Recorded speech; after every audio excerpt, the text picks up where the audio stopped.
Today I am doing the Anti-TBR tag. So this was created by Nicole in her books, and it's just essentially talking, it's like a tag that's not your TBR tag. So it's like all the books you don't want to read, and why you don't read them and that kind of stuff.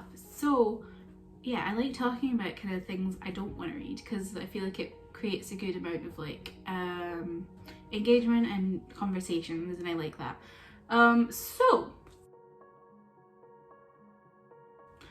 So popular book I do not want to read is Nevernight by J. I tried reading this. I think I got 5% into it because I had an art on my Kindle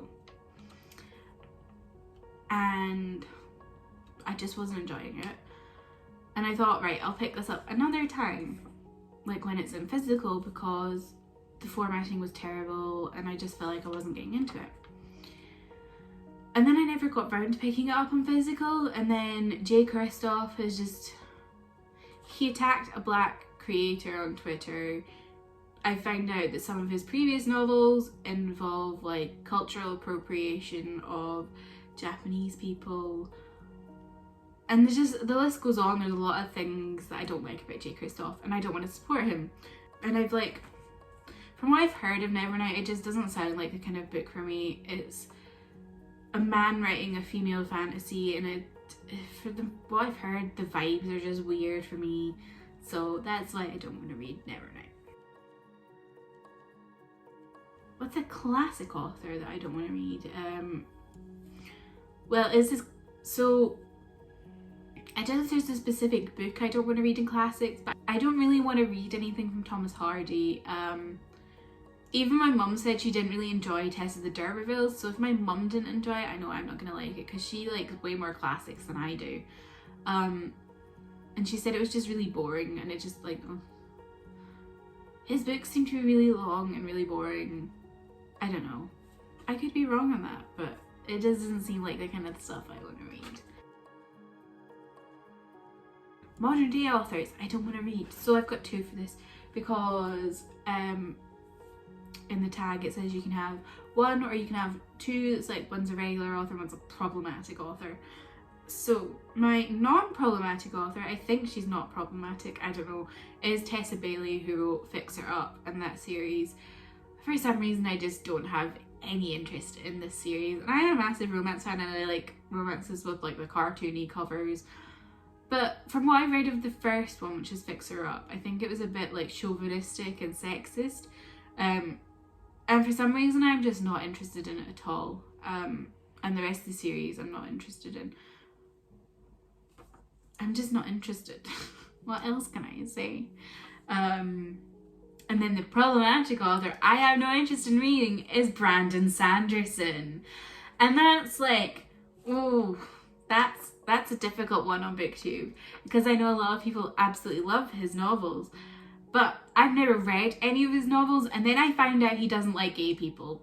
And like, when you talk about that on Twitter, people are like, oh, but he said he understands that these people, that gay people exist. He just doesn't agree with it. But it's like, I'm not going to read books from someone who doesn't agree with the fact that I like all genders. Like, I'm not going to read that. Soz lads, I'm not going to read it.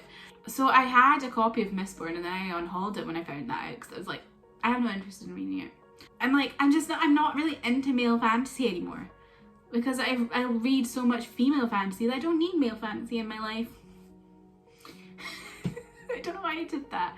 So yeah, I'm not reading any Brandon Sanderson. Don't recommend him to me because I don't want to read him. That's all I'll say.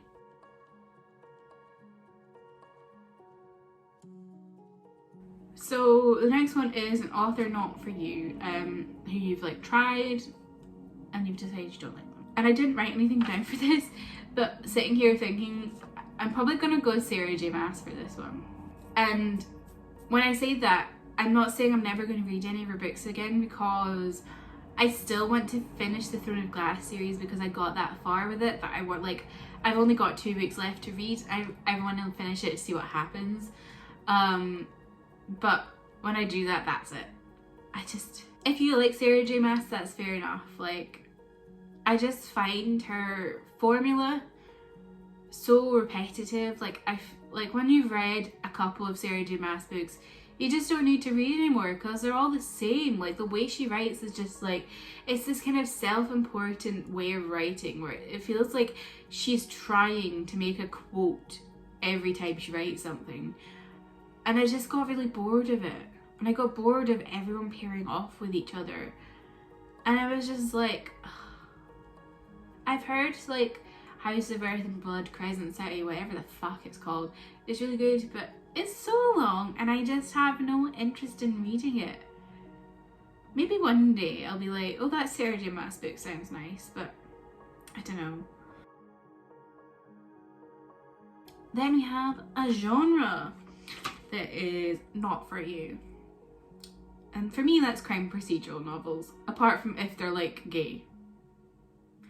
I don't really care about crime procedural stuff because I grew up watching so much crime procedural stuff with my parents that it just bores me now.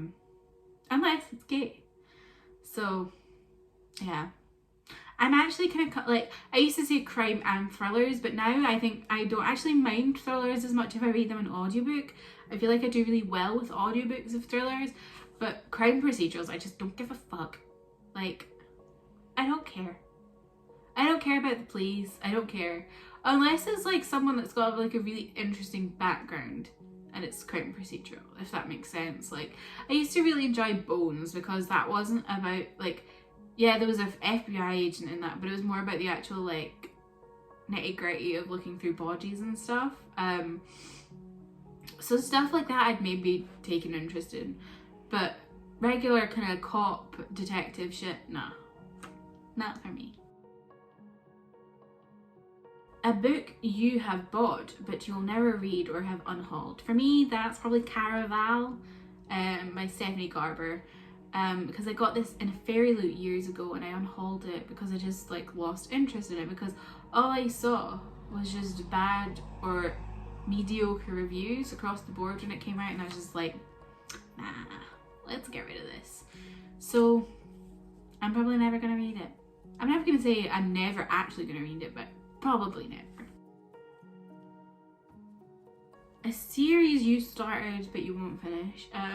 I wrote down the Ravensbury series by CJ Redwine because I read the first book in this because it was just interesting to me, and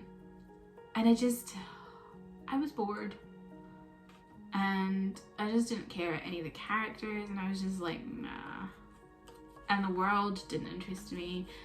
It was just like such a classic YA fantasy that I've read so many times before that I was just like, this is nothing different, this is nothing fun, I'm bored, I'm not going to read any more of this. So yeah. And then the final one is a new release you won't read, and for me that's Instant Karma by Marissa Meyer, because I've heard so many things about the cultural appropriation of the use of karma and like the way it's dealt with in the novel from early reviews already, and also knowing that Marissa Meyer has like a bad history of taking elements from other cultures and putting them into her book and not dealing with it well, aka what happened with Cinder in New Beijing.